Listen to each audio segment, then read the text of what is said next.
Hello, I hope you are having a fantastic day. My name is Scorpios, and this week I bring to you this tutorial video for this medieval house. And here are the blocks that I will be using in this tutorial. And I also wanted to thank you guys so much for all of the support that you have been showing here on this channel. And with that said, without further ado, let's start building. This building is going to have an L shape, and right now I'm showing you the size of this foundation that I'm laying down.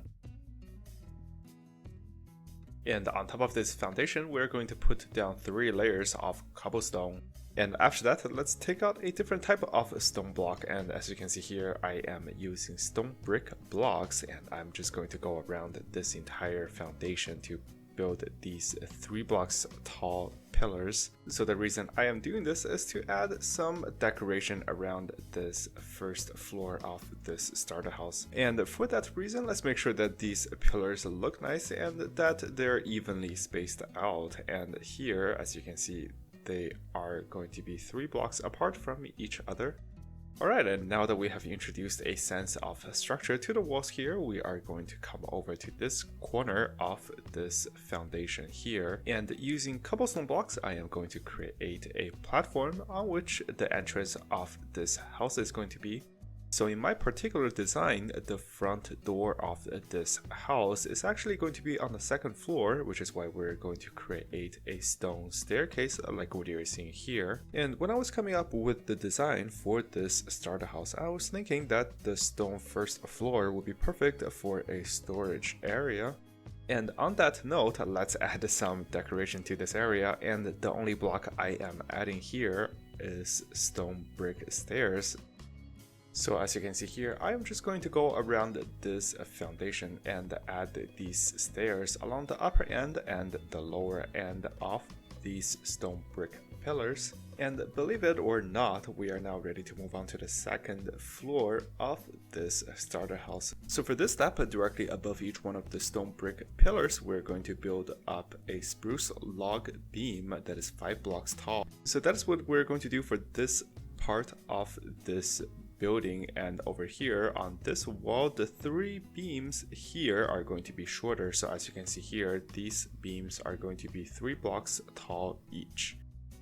Alright, and after that we're going to connect these spruce log beams. So as you can see here, I am basically creating a very large wooden frame around the 2nd floor of this starter house.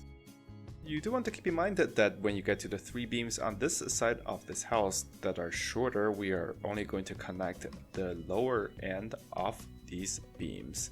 Alright, and after that we are going to take out our axe and turn all of the spruce logs into stripped spruce log like this.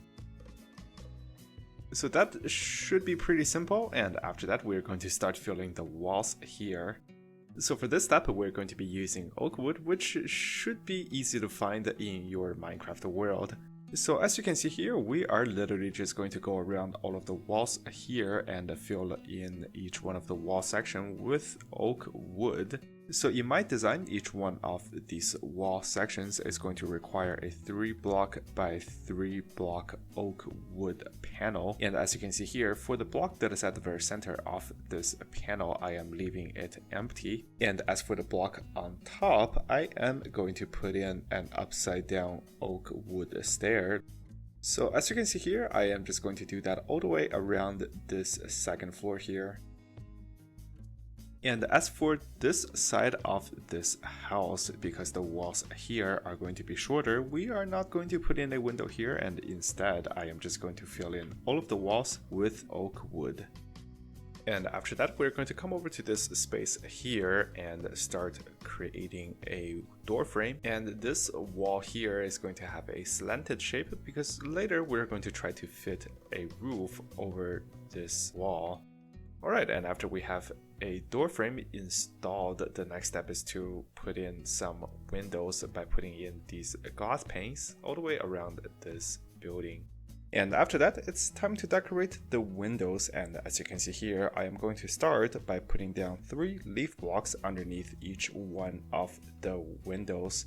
So here I am going to put in some spruce wood underneath the leaves and put in some additional spruce signs all the way around the leaves just to make them look nicer. And as you can see here, this house is going to look very nice with these added green color. And after that, we are going to start working on a support structure for the roof. So as you can see here, we are going to create a nice pattern by alternating between spruce wood stairs and spruce wood slabs. And we're just going to keep building along the top edge of this wall here.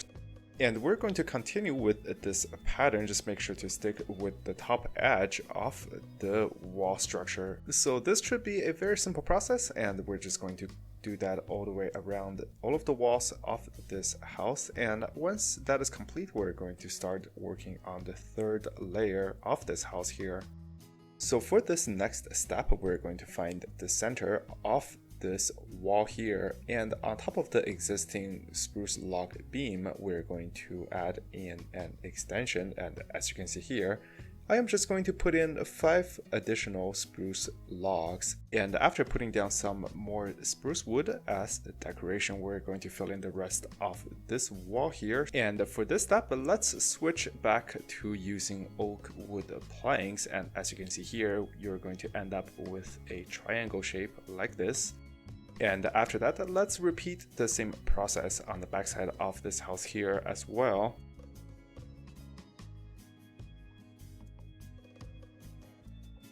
And after that, it is time to work on a wooden frame for the roof. So here we're going to come over to the front door of this house. So here, using spruce wood, we're going to create a wooden frame that is slanted like this. And for this part of the roof, the height is going to go up half a block for each block that you build towards the center of the house. And here, let's just make sure to seal everything up. And after that, let's start working on a wooden frame for the main roof structure over here on this side of this house. And for this step, I will be mainly using spruce stairs. And as you can see here, I'm going to start 1 block off of the oak wood wall here, and I am going to extend it 2 blocks on this direction. And on the other direction, I am just going to build it all the way across to the opposite side of this house here.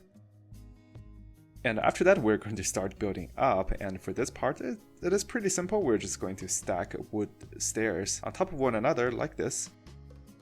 And once you have reached the center of this wall here, instead of a spruce wood stairs, I am going to put down a spruce wood plank. So that is pretty much there is to this process of creating a wooden frame for the roof. So as you can see here, I'm just going to repeat the same process all the way around this entire structure here.